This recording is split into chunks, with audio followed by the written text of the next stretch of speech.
Alhamdulillah pelan-pelan kita sudah 100 lebih Pak. Ini sudah,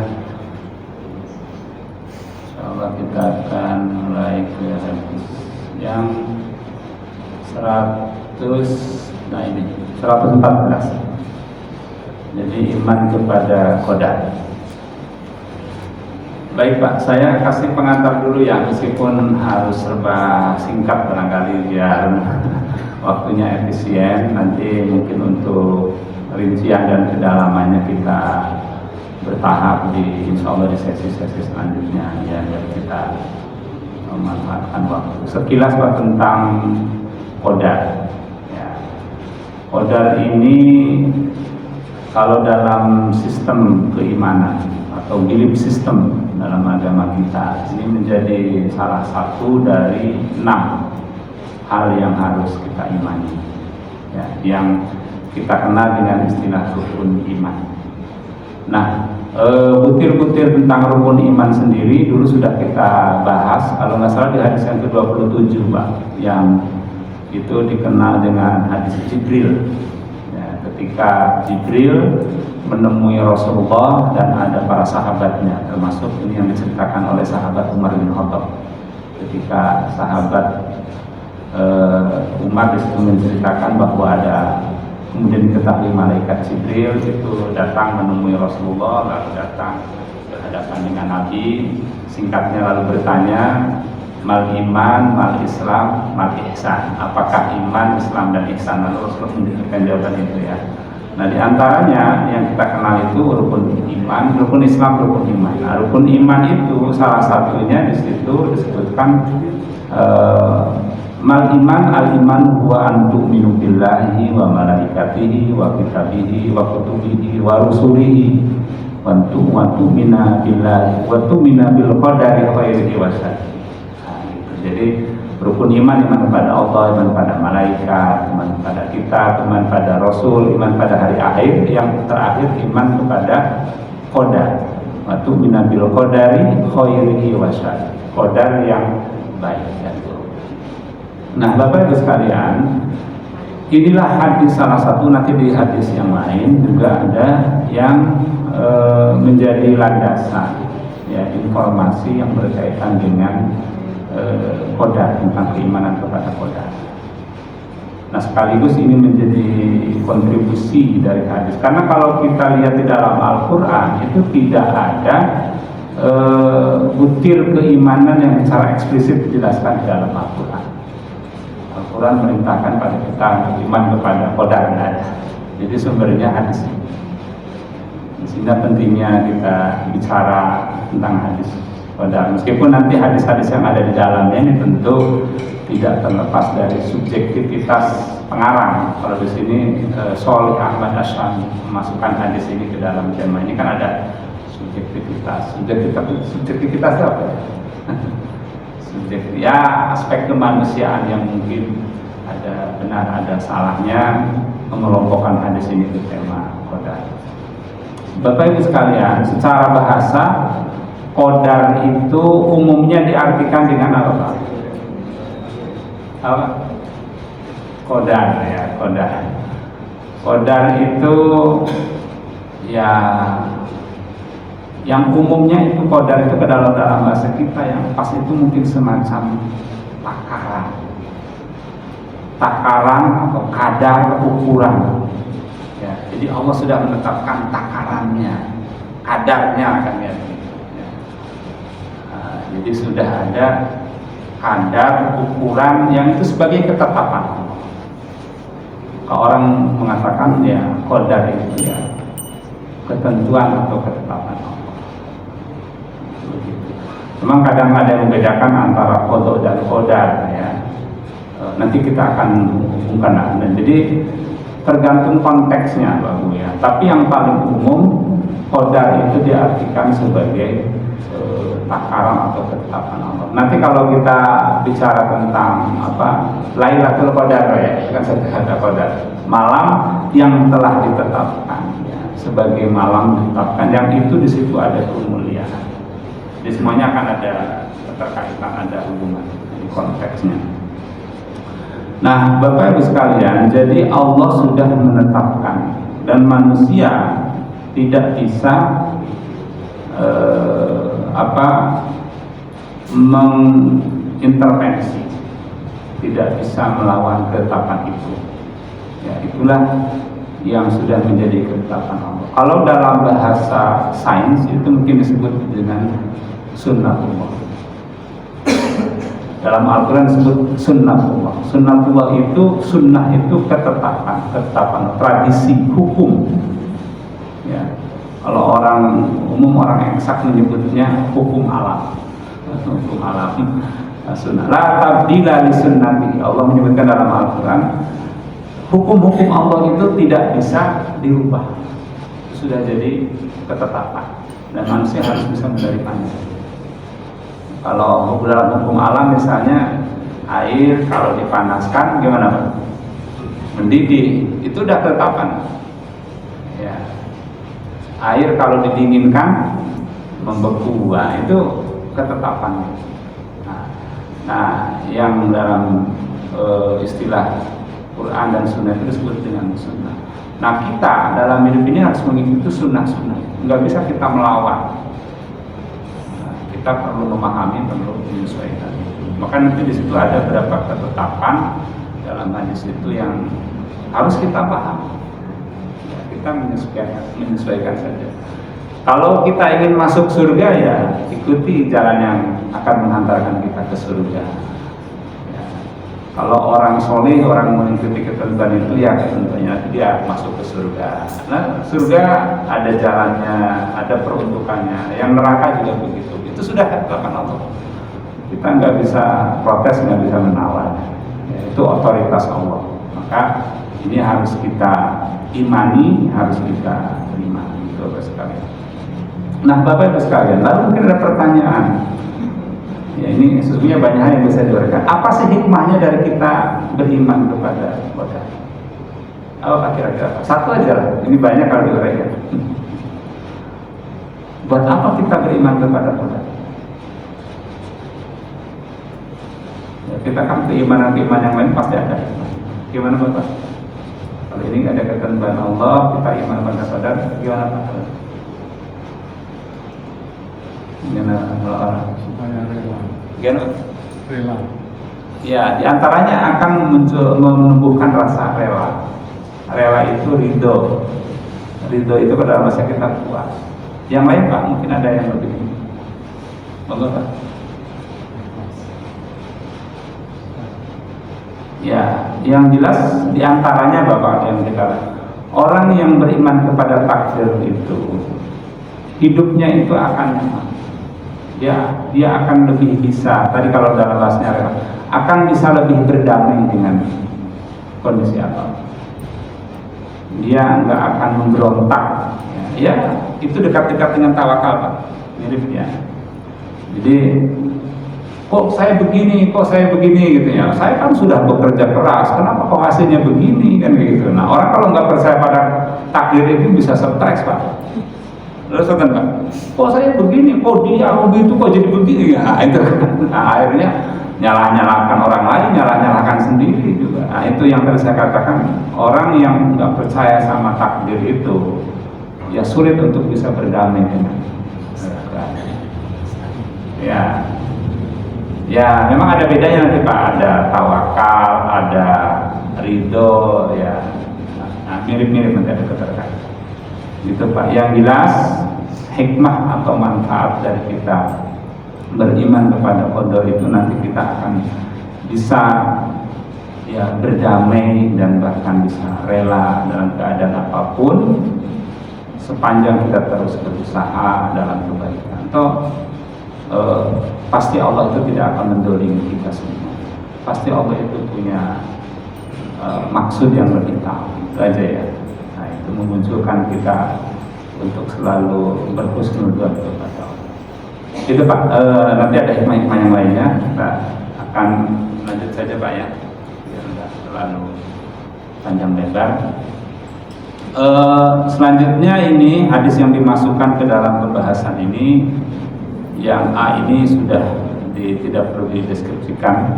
Nah, hadis yang ke berapa 27 sudah dan yang lain-lainnya nanti akan kita mudah-mudahan hadis yang 1520 2520 dan seterusnya ya nanti Pak mudah-mudahan sampai ke sana ya. Ini kita baru 114 ya nanti kita ambil. Baik, yang pertama ini tentang ketetapan Allah terkait dengan awal penciptaan. Nah ini diceritakan oleh Aisyah Ummul Mukminin. Ya. Aisyah istri Rasulullah Ummul Mukminin, ya, ibu orang-orang yang beriman. Beliau menceritakan qala Rasulullah sallallahu alaihi wasallam. Kalau kita baca hadis kita bersolawat. Semakin banyak kita baca hadis kita banyak bersolawat. Rasulullah sallallahu alaihi wasallam bersabda, "Khuliqatil malaikatu." Malaikat, para malaikat. Ya, para malaikat itu bentuk yang dari mana? Para malaikat itu diciptakan min nurin dari cahaya. Ya Allah sudah menetapkan bahwa para malaikat itu adalah makhluk Allah yang diciptakan dari nur, dari cahaya. Wa khuliqal jannu min marijin min nar. Wa khuliqa dan diciptakan jin itu, dan jin itu diciptakan min marijin min nar, dari nyala api, dari nyala api. Jadi nyalanya api itu ya itu jin. Wa khuliqa Adam.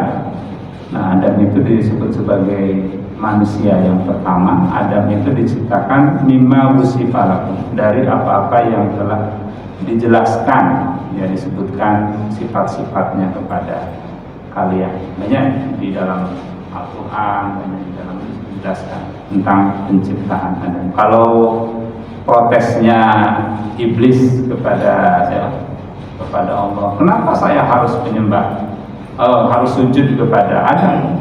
Ya, dia diciptakan dari api, dia diciptakan dari tanah, padahal aku diciptakan dari api. Jadi iblis, kalau saya memaknai iblis itu nenek moyangnya jin, gitu. Adam itu nenek moyangnya manusia, gitu. Tapi kan malaikat dan jin ini tidak mengalami mati, Pak. Jadi jin itu dia minta tempo untuk terus hidup dan menggoda manusia, gitu kan? Dia minta tempo dalam ini kalau diberikan panjang dalam Al-Quran, gitu ya. Jadi ini ketetapan Allah di mana Allah menciptakan malaikat dari cahaya, yang dari cahaya itu simbol bagi kalian. Kalau naluri cahaya itu mungkin mempengaruhi karakter saya, sehingga malaikat itu sebagai makhluk yang selalu taat pada perintah Allah. Nggak ada dorongan kejahatan, nggak ada istilahnya nafsu yang kemudian mendorong untuk berbuat yang buruk-buruk. Itu malaikat itu ya takut. Nah, sedangkan api yang itu menjadi bahan baku jin, yang kemudian iblis itu dia berpotensi untuk melakukan keburukan.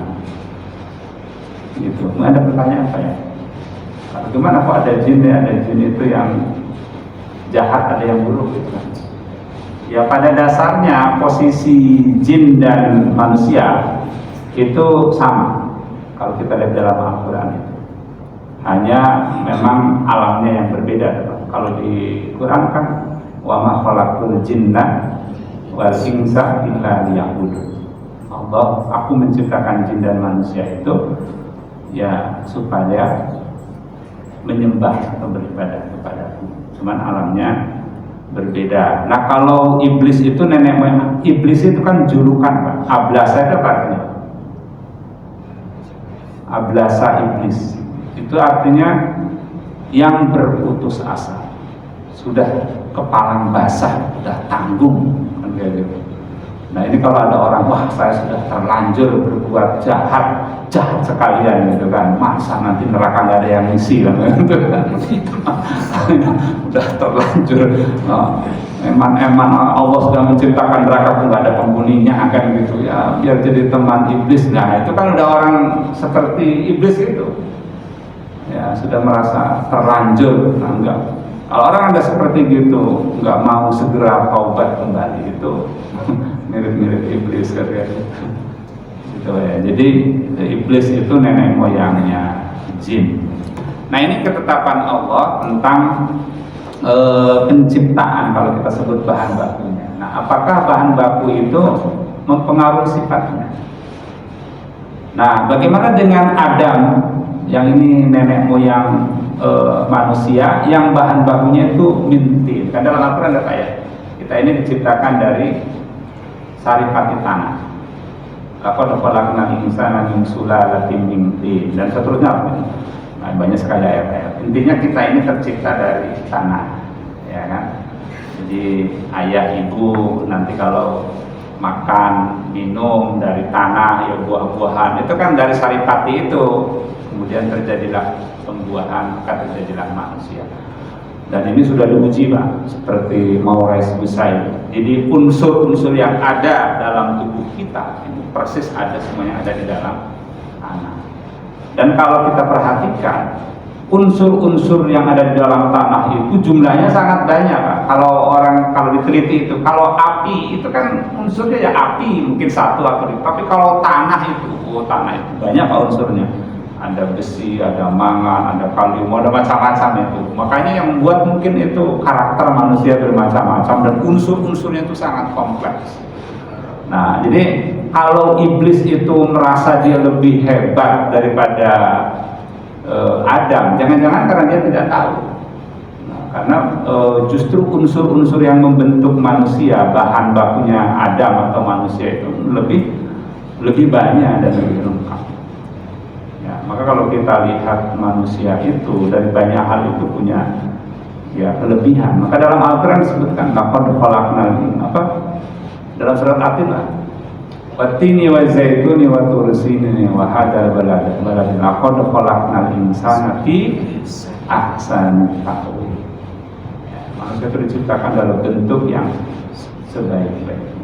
Meskipun nanti manusia yang hebat itu summa radadnahu asfala safilin, dia bisa jatuh, terutama kalau perilakunya seperti binatang ya, gitu Pak. Jadi ini Rasulullah lewat hadis ini menjelaskan tentang asal usul atau bahan baku penciptaan malaikat, jin dan manusia. Jadi kalau dalam hadis ini kita bisa mengetahui ada 3 jenis makhluk ciptaan Allah yang sekaligus disebutkan asal.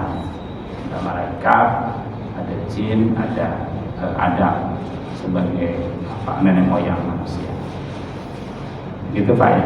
Jadi melalui ini kita bisa tahu, oh ternyata jin itu ada. Kalau jin itu apa artinya? Jin, dan itu artinya yang tidak terlihat, yang tersembunyi. Makanya kan bagi manusia jin itu ya goib. Ya, di dalam bahasa Arab ada kata-kata yang terbentuk dari kata jin, yang itu maknanya hampir sama. Ya, jin itu bentuk jamannya jinnah, minal jinnati wan nas. Jin itu makhluk yang goib, yang tidak tampak oleh manusia karena tidak alamnya. Kalau junnah itu perisai. Perisai itu berarti yang menghalangi, yang menjadi dinding, itu perisai, junnah. Kalau jannah itu apa? Jannah itu taman yang terlindung. Nah, itu kan mirip ya, terlindung. Taman, surga itu artinya taman yang terlindung, yang terjaga, terpelihara, itu jannah. Kalau janin itu bayi yang ada di rahim yang itu janin. Ya, embrio yang ada itu janin. Kalau ada lagi yang seakar itu Majnun itu apa? Gila. Gila itu berarti orang yang akalnya tertutup kan gitu. Nah, itu kalau dihubungkan ada kaitan Pak, yang seakar dari kata jin. Nah, gitu ya. Ini ya Allah menetapkan makhluk dan sekaligus bahan bakunya. Mestinya kalau bahan baku ini juga punya kaitan Pak ya, karakternya. Misalnya tadi bahan bakunya ini jadi ini gitu Pak ya. Nah, gitu. Nanti kalau kita juga sukanya makan sayur, mungkin pengaruh perilakunya begini. Kalau makan daging babi nanti ada pengaruh loh perilaku. Ada makannya yang halal-halal, ada pengaruhnya, ada perilakunya. Beda dengan yang dimakan itu yang haram. Itu kalau kita hubungkan. Makanya ada karakter atau perilaku malaikat dan di situ manusia dan kemudian jin itu yang berbeda. Ya, gitu. Jin itu bisa menjadi baik, bisa menjadi buruk. Ya. Minal jinnati wal. Terus di mana Pak posisi syaitan? Karena ada pertanyaan setan. Gimana Pak kalau setan? Kok setan nggak disebutkan di sini? Nanti adalah kita bahas setan. Nah kalau memang ada berbeda pendapat. Syaitan itu dia tidak berbentuk, tidak memiliki bahan baku. Kalau di sini kan ada bahan bakunya, ada cahaya, ada api. Kalau manusia itu dari saripati tanah. Kalau setan itu nggak disebutkan bahan bakunya, karena memang setan itu tidak punya bahan baku. Dia tidak berbentuk, Pak. Ya, dia semacam kejahatan atau naluri dia tidak berbentuk. Setan itu dia bisa tidak berbentuk, membentuknya ketika merasuk gitu kan. Makanya dia bisa mengalir, bisa masuk ke manusia, bisa masuk ke jin. Tapi kalau ke malaikat enggak Pak. Makanya ada nanti saya sering berulang-ulang, syaitan itu bisa masuk ke manusia, bisa masuk ke jin. Kalau masuk ke manusia, jadi manusia kesetanan. Kalau jin, kemasukan jin, ya jin kesetanan gitu. Nah, maka jadi ada jin dari kalangan manusia, ada setan dari kalangan manusia, atau manusia yang kesetanan, ada jin yang kerasukan setan, kan kayak gitu. Jadi dia bisa merasuk. Nah, jadi setan itu tidak disebutkan dalam hadis ini, bahan bakunya. Gitu Pak ya. Kalau kita hubungkan dengan hadis ini. Baik, kita ada mungkin tambahan untuk Pak Yudi Pak. Nah ini masalah yang gaib yang untuk bahan bakunya kita imani aja Pak. Kalau saya memahaminya, setan itu adalah iblis yang aktif Pak. Jadi iblis itu kan bendanya lah gampangannya ya. Yeah. Kalau setan itu perilakunya gitu. Kalau saya memahaminya begitu. Iya. Ya mungkin benar apa enggak? Kalau penyebutan iblis di Quran itu kan dalam wa idz qala rabbuka lil malaikati inni ja'ilun fil ardi, itu dalam konteks itu. Iblis itu, sosok iblis itu adalah mbah buyutnya jin, itu seperti penyebutan Adam. Cuman kalau Adam meninggal, kalau iblis itu ya masih diberi kesempatan hidup sampai nanti kiamat gitu kan. Jadi iblis itu jin pada hakikatnya. Kalau kita hubungkan di sini, ya. Tapi kalau mau seperti itu juga bisa. Kalau syaitan itu kita pahami dalam sejumlah hadis dan ayat, dia bisa merasuk. Makanya dalam hadis, meskipun hadisnya ini tidak sahih, as-syaitan yajri fi majrad. Syaitan itu merasuk ke dalam aliran darah. Ya, jadi bisa merasuk ke kita. Ya, tentu saja syaitan itu akan selalu aktif merasuk ke dalam jin atau ke dalam manusia. Kalau iblis itu, penyebutan iblis dalam Al-Quran itu sosok jin, babuyut jin seperti Adam. Yang secara bahasa iblis itu adalah yang berputus asa. Tadi yang sudah kepalang basah, udah saya kepalang basah, sudah terlanjur nanti akan, karena dia kenapa iblis itu dia palang basah, karena dia menjadi makhluk yang sombong, yang tidak taat kepada Allah ya. Lalu dia ditetapkan nanti karena sikapnya yang buruk itu menjadi penghuni neraka ya. Yang kata iblis, ya nggak apa-apa saya masuk neraka, tapi saya minta tempo, ya kan. Kan Quran juga gitu Pak, minta tempo. Ya Allah, berilah saya tempo. Saya ingin menyesatkan anak keturunan Adam agar dia bisa menjadi pengikutku. Kalau dalam Al-Quran disebutkan apa? Hizbus syaitan, menjadi partaiku. Wah, saya akan memprovokasi kan gitu. Ya, kalau ada pemahaman seperti itu ya nggak apa-apa. Cuman kalau di Quran surat An-Nas itu disebutkan alladzi yuwaswisu fi sudurin nas minal jinnati wan nas. Jadi yang suka merasuk was-wasa, bisikan ragu itu bisa masuk ke jin dan bisa merasuk ke manusia. Makanya tadi ada manusia yang kerasukan setan, ada jin yang kerasukan setan. Yang kerasukan itu bisa minal jinnati wan nas, bisa dari kalangan jin dan manusia. Supaya bisa dipanggil, Ustaz. Kenapa? Kalau kita lupa itu kerasukan. Ya, sudah lupa. Ya itu juga, itu ada ya jin itu yang kerasukan. Maka kalau manusia itu sesungguhnya dia menempatkan dirinya rendah daripada jin, itu ya keliru Pak. Dia bisa diketahui. Posisi jin dan manusia itu sesungguhnya awalnya sama, cuman alamnya aja yang berbeda. Gitu. Makanya perintahnya juga sama untuk beribadah kepada Allah.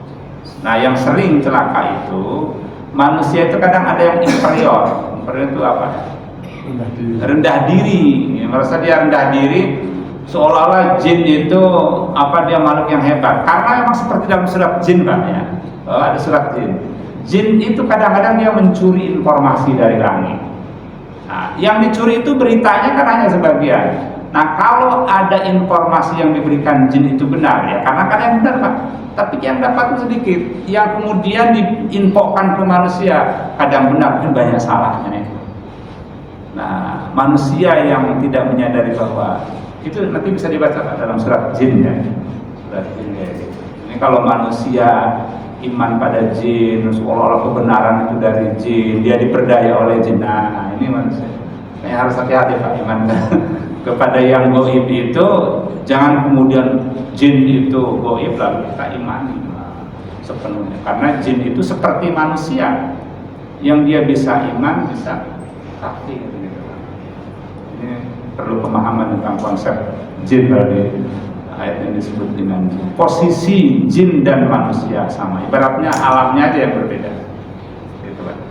Kalau ada teman saya yang yang relatif dia mengenal agak ahli tentang dunia jin itu, memang kadang ada orang-orang yang Allah berikan kemampuan Pak untuk bisa melihat atau mengetahui tadi. Ibaratnya kalau ada saluran, ada FM, ada FM, ada MW kan gitu banyak. Biasanya cirinya itu Pak, itu kalau pengamatan teman saya, itu biasanya di lidahnya itu ada cirinya. Kalau di lidahnya ada kehitam-hitaman, itu biasanya relatif bisa. Semakin pekat hitamnya, itu semakin bisa lebih banyak melihat itu. Mungkin nanti Bapak di rumah lihat aja dia ada. Atau misalnya putranya atau cucunya. Biasanya anak-anak yang masih kecil itu banyak yang punya pengalaman. Tapi semakin bertambahnya usia kadang-kadang lupa. Tapi biasanya merasa risih. Ya. Kadang-kadang ya ngobrol sendiri kampus. Ya betul Pak. Itu anak-anak itu ada anaknya teman saya itu juga karena jinnya itu begitu kuat, seolah-olah dia mengerjakan soal Pak, ada pertanyaan itu jawabannya ada semua itu. Dan yang beritahu itu jin kayak gitu. Jadi kalau misalnya ngerjakan ujian itu jawabannya itu ada diberitahu, yang lain kan nggak bisa melihat. Sudah yang ngerjakan yang jawabannya itu jin itu Pak. Wah itu udah sampai seperti itu ya. Memang kadang dalam saat-saat tertentu itu jadi masalah, itu jadi problem. Nah, ini maka saya tidak ahli jin itu ya, memang kita manusia yang hidup di alam nyata ini kalau nggak punya kemampuan ya tentang alam jin itu bisa diperdaya betul Pak. Itulah maka pentingnya keimanan ini. Kalau kita nggak bisa memposisikan kita dengan jin itu bisa repot. Udah ini ya ada ya ini baru satu hadis ini Pak. Pengantarnya Pak ya dulu ya. Sesampainya aja ya. Ada pertanyaan Pak? Cekap? Wah ini baru pengantarnya terlalu panjang ini Pak. Ya, Ya jelas iman kepada qadar ini salah satu aspek yang memang harus kita imani, cuman pemahamannya yang harus proporsional. Nanti kalau kita bicara tentang akidah ini kadang-kadang ini bisa bermasalah. Gimana nih? Kita mengenal ada misalnya paham qadariyah, ada jabariyah. Ini nih qadariyah itu ketika misalnya jabariyah ini ketetapan Allah di mana manusia tidak berdaya seperti wayang. Jadi Tuhan itu dalangnya, manusia itu wayangnya. Oh, manusia nggak punya, ya terserah mau apa-apa terserah dalangnya. Mau kaya, mau miskin, mau susah, mau ya kan apa-apa terserah saja. Ini bagian dari pembahasan qadar dan qadar. Ini penting sekali. Nah, pemahaman qadar yang salah itu dulu sering dimanfaatkan oleh penjajah. Nah, ini orang Islam itu mohon apa? Hampir seluruh bagian wilayah Islam itu semuanya dijajah. Yang tidak dijajah itu konon katanya cuma Saudi Arabia. Apa di sana kan ada Ka'bah itu. Nah, salah satu kenapa orang Islam itu dijajah, salah satu faktornya kalau kita sejarah pada pemikiran itu banyak paham Jabariyah tentang takdir ini yang dimanfaatkan oleh penjajah. Nah, ini pentingnya Pak, mau bicara tentang foto dan qadar. Tapi saya tadi bicaranya sekilas-sekilas karena waktunya terbatas, biar hadisnya juga ternyata cuma satu hadis. Nggak benar Pak ini. Insyaallah yang penting kita silaturahim dan ya. Cakap semantan Pak Budi. Ya, mudah-mudahan tidak puas Pak. Nah, kalau tidak puas bisa terus belajar lagi.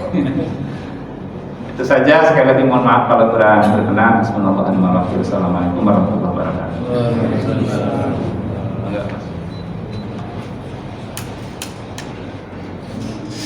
Boleh diminum Pak ya? Allahu Akbar, Allah